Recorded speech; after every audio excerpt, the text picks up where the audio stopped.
नमस्कार दोस्तों, सबसे पहले मैं आपका अपने चैनल पे बहुत बहुत स्वागत करना चाहूँगी। दोस्तों, आज हम पढ़ने वाले हैं महत्वपूर्ण वंश तथा उसके संस्थापक के बारे में, क्योंकि आपके रेलवे के एग्जामिनेशन पे डेली इस पे प्रश्न आ रहा है दोस्तों। तो मेरे पास यहाँ पे एक पूरी ऐसी लिस्ट है जिसमें हम लोग देखेंगे कौन कौन से महत्वपूर्ण वंश हैं और उनके कौन कौन से संस्थापक हैं। ठीक है, तो चलिए दोस्तों स्टार्ट करते हैं। यहाँ पे हम लोग पहले आपको असेस करेंगे कि आपको कितनी चीज़ें याद है। ठीक है, पहले आप चेक कर लीजिए, आपने ऑलरेडी पढ़ रखा होगा। ठीक है, कि कौन से वंश के कौन से संस्थापक हैं। ठीक है, फिर भी हम लोग उसको यहाँ पे देखेंगे। तो हर्यक वंश जो है दोस्तों, उसके संस्थापक का नाम आपको बताना है और शिशुनाग वंश के संस्थापक का नाम बताना है। ठीक है, देखिए मैं आपको 3 सेकंड का समय दे रही हूँ ताकि आप अपनी मेमोरी जो है उसको रिकॉल करिए और आप इसको बताइए कि क्या इनके संस्थापकों का नाम है। अगर आप नहीं भी बताते तो आप खुद को एसेस कर सकते हैं, क्योंकि यहाँ पे कोई आपको पूछने वाला नहीं है कि आपने आंसर क्यों बताया नहीं। तो आप इसको बताइए क्या हो सकता है इसका सही आंसर।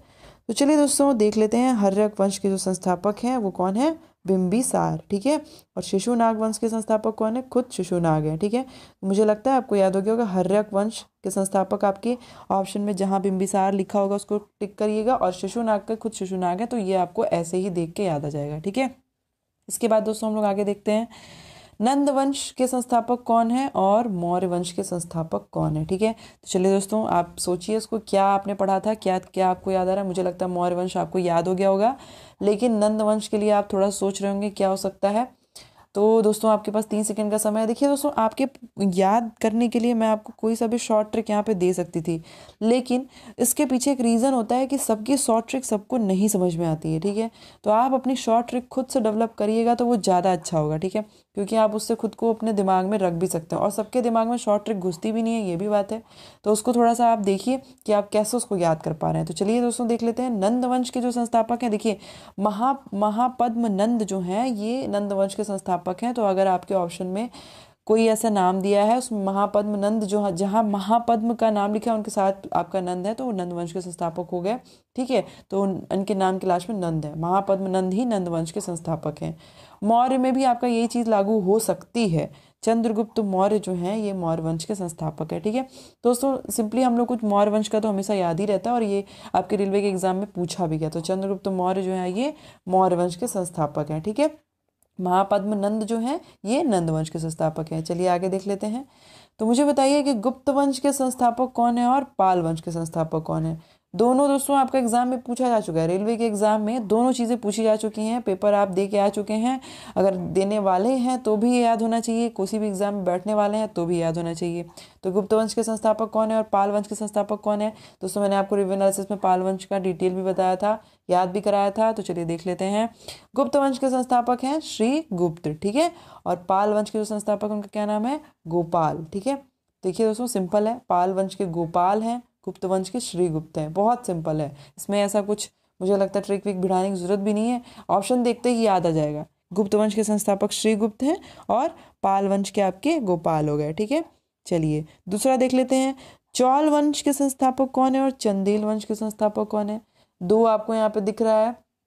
तो दोस्तों आपके पास 3 सेकंड का समय है, आप सोच के बता सकते हैं क्या सही आंसर होगा इसका, मतलब आपको क्या याद आ रहा है। मुझे लगता है आपको इसमें से कोई एक याद आ रहा है, या हो सकता है आपको दोनों याद आ रहा होगा। दोनों याद आ रहा है तो बहुत अच्छी बात है। आप यहाँ पे सिर्फ अपना छोटा सा एक असेसमेंट कर रहे हैं कि आपको कितनी चीज़ें याद है। चलिए देख लेते हैं। चौल वंश के जो संस्थापक दोस्तों विजयालय जो है चौल वंश के संस्थापक हैं, और चंदेल वंश की नन्नुक हैं। ठीक है, देखिए दोस्तों चौल वंश का संस्थापक आपके रेलवे के एग्जाम में एसआई या कांस्टेबल के एग्जाम में आपका पूछा भी गया था, और अभी लगातार संस्थापक संबंधी प्रश्न पूछे भी जा रहे हैं। तो चलिए नेक्स्ट देख लेते हैं दोस्तों। सातवाहन वंश और राष्ट्रकूट वंश के संस्थापक कौन है। तो चलिए चलिए चलिए आपके पास 3 सेकंड का समय है, और आप सोच के बताइए क्या हो सकता है। अगर आपको मन है तो कमेंट सेक्शन में आंसर दीजिए, वरना तो आप खुद को असेस कर सकते हैं कि आपका कितना आंसर सही हो रहा है, कितना गलत हो रहा है। ठीक है, तो चलिए देखते हैं दोस्तों। सातवाहन वंश के संस्थापक कौन है, आपके शिवमुख हैं। ठीक है, और राष्ट्रकूट वंश के संस्थापक दंती दुर्ग हैं। दोस्तों आज ही ये पूछा गया था आपके आरपीएफ कांस्टेबल के एग्जाम में, राष्ट्रकूट का वंश के संस्थापक कौन है। तो दंती दुर्ग जो है ये आपके राष्ट्रकूट वंश के संस्थापक हैं। ठीक है दोस्तों, इस प्रकार से आपको मैंने अभी आपने खुद को असेस किया कि आपको कितना याद है। तो चलिए हम लोग देख लेते हैं दोस्तों, एक बार एक नज़र डाल लेते हैं इस पे।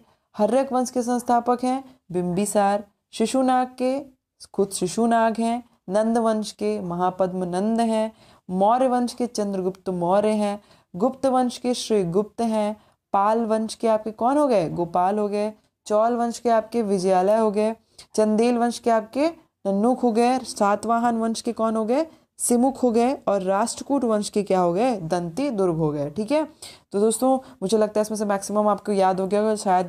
जैसे कि अगर हम लोग ले लें तो पाल वंश आपको याद हो गया होगा, गुप्त वंश याद हो गया होगा, मौर्य आपको ऑलरेडी याद होगा, और नंद वंश भी मुझे लगता है याद हो गया होगा, शिशुनाग भी याद हो गया। तो बचे ही कितने, 2-3 और बचे हैं दोस्तों। इसको आप सिर्फ एक बार 2-3 बार देख लेंगे तो ये वैसे भी याद हो जाएगा।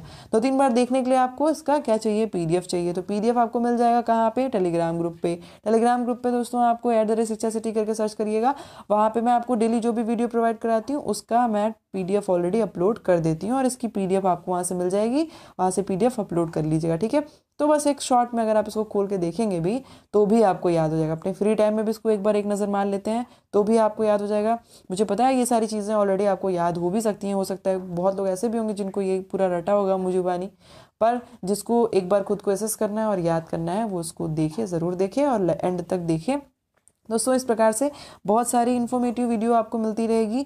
आप सिर्फ चैनल को सब्सक्राइब कर लें और बेल आइकॉन प्रेस कर लें ताकि आप नोटिफाई होते रहें कि कौन से टॉपिक से आपकी वीडियो जो है आ रही है। ठीक है, तो दोस्तों आपको उसके अलावा अगर टेलीग्राम ग्रुप भी ज्वाइन करना है तो @शिक्षासिटी करके आप ज्वाइन कर सकते हैं। तो चलिए दोस्तों, मिलते हैं अपने नेक्स्ट वीडियो में। तब तक के आपके एग्जाम के लिए all the best and thanks for watching.